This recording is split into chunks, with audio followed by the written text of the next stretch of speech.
Hello, let us study about laser. In this tutorial, we'll study about the meaning of the laser. We'll study about the concept of spontaneous emission. We'll study about a stimulated emission, about the excitation process, about the concept of population inversion, optical pumping, as well as we'll also study about the characteristics and the uses of laser. You can see an image over here on the screen which shows that how the emission of light happens. Now there is an electron in an orbit over here. When the electron jumps from this orbit to this orbit, it emits energy. That energy which is emitted by electron is called as a photon. The energy of photon is denoted by h into nu, h being the Planck's constant. Now let's go to the understanding of the acronym laser.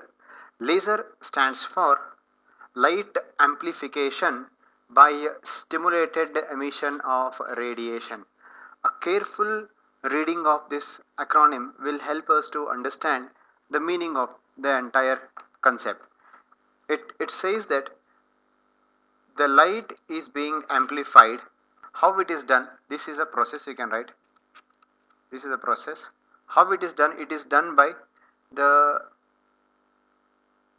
stimulated emission, that is emission is being stimulated of the radiation.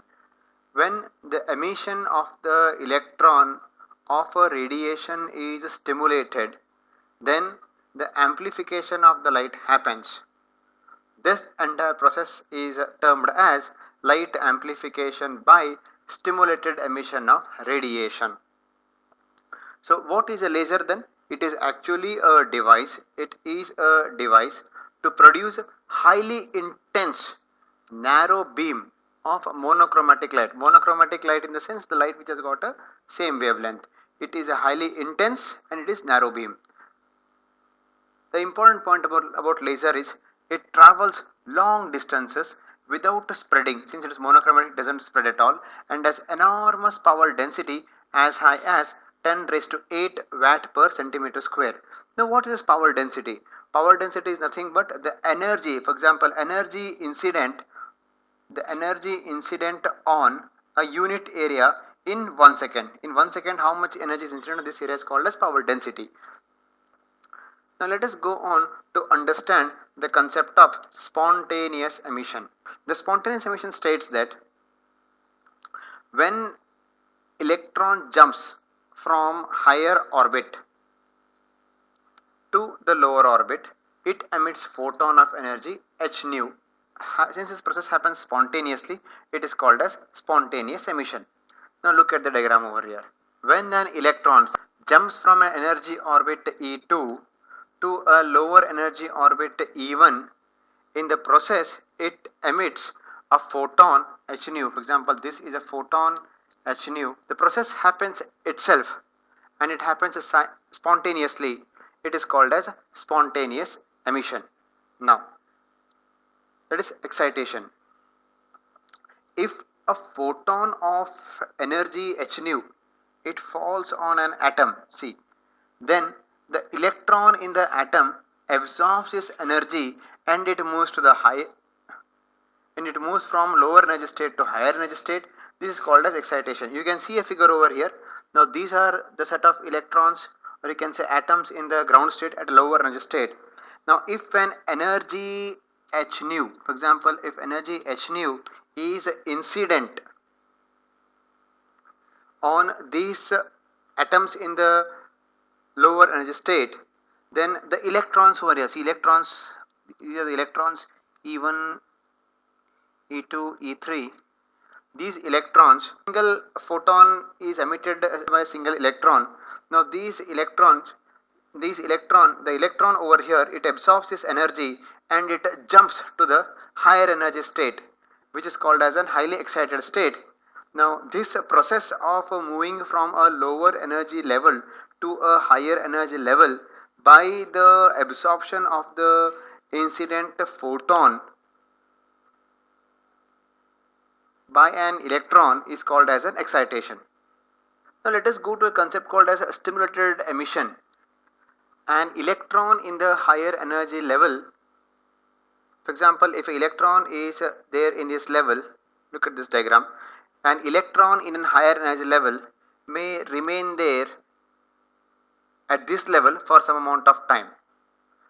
During this period, if an photon of energy h nu is incident, for example, at this point of time, if I place a photon of h nu on this higher energy electron, then this electron will jump from this level to the lower level.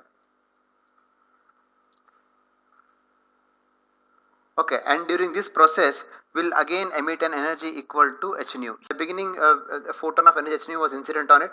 Now because of the absorption of energy, it jumps from higher energy to lower energy level. Now this energy h nu, which is emitted by the photon during the electron jumping from higher energy to lower energy level, it has got the same energy. This energy of this photon is equal to the energy of this incident photon. Now this process by which the stimulation, this process by which the emission is triggered is called as an stimulated emission. This kind of photon emission is called as a stimulated emission. Now the first incident photon, now this photon is called as an stimulating photon, whereas this photon which energy is emitted is called as stimulated photon. Now this process is called as an light amplification. This entire process of of the photon emission by stimulating the electron is called as an light amplification by stimulated emission of radiation. It's called as an laser. Okay, let us study the concept population inversion. Usually atoms in a system, they are at a lower energy level. If light amplification has to happen, then these atoms, they have to be raised to a higher energy state. Now the process of moving these atoms from this energy state to this energy state, moving the atoms from this energy state to this energy state, it is called as an population inversion.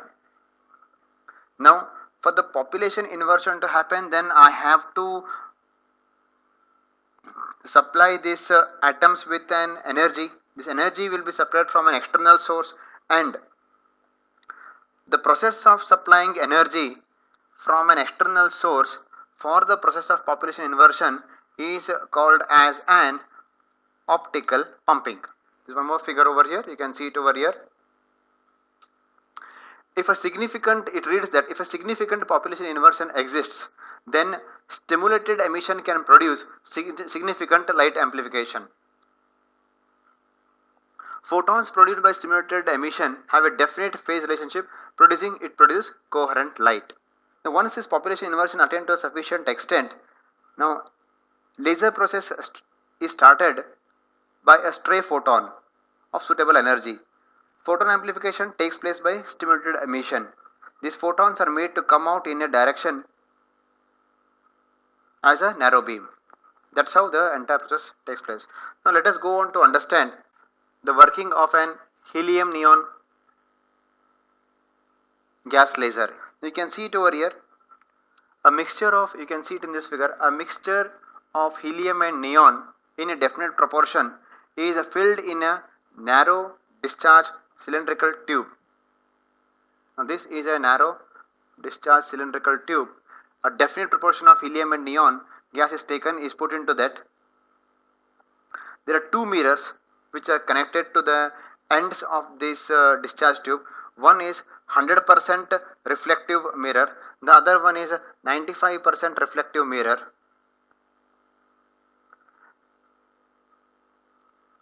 You can also see that there is an this helium and neon gas tube is connected to anode and cathode respectively.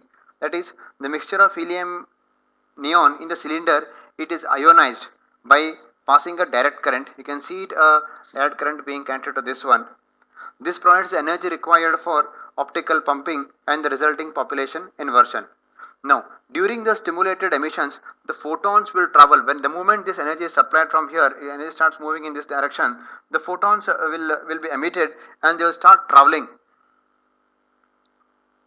They start traveling to the perpendicular to this mirror. For example, you can see the photons will start traveling like this, perpendicular to the mirror, and they will move to and fro after being reflected from the two mirrors. They get reflected at this end and they'll start moving to and fro. They'll go here, they'll again come back.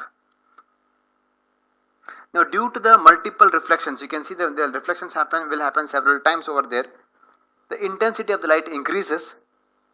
When the intensity of light increases at a certain level, light comes out continuously through the partially reflecting mirror.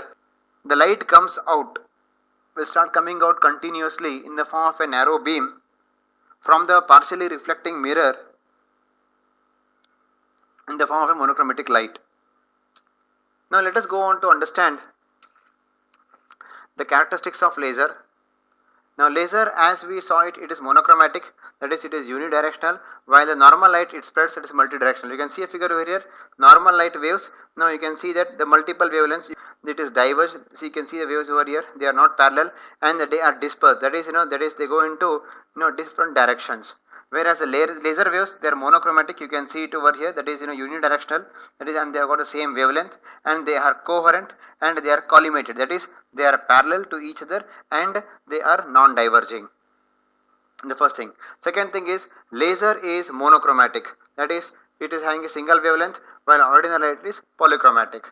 Laser is coherent, which we saw it, and as the emitted photons are in phase with each other, while ordinary light is incoherent. Laser light has a high intensity compared to an ordinary light. These are the few characteristics of a laser. Now let us go on to understand the uses of this laser. Laser is used in the following applications. The first one is called as a laser ranging, that is the distance between the two objects. You can see it over here, the distance between the earth and the moon, for example, can be found accurately using laser reflectors. The technique is called as a laser ranging. Second one is it is used in Raman spectroscope. You'll be studying more about this in a chapter called light. It is also used in laser optical surgery, basically in welding back the detached retina into proper position and saving the eyesight. It is used in curing and treatment of dental decay and skin diseases. It is used in cutting, drilling, welding in many industrial applications. It is used in optical fibers.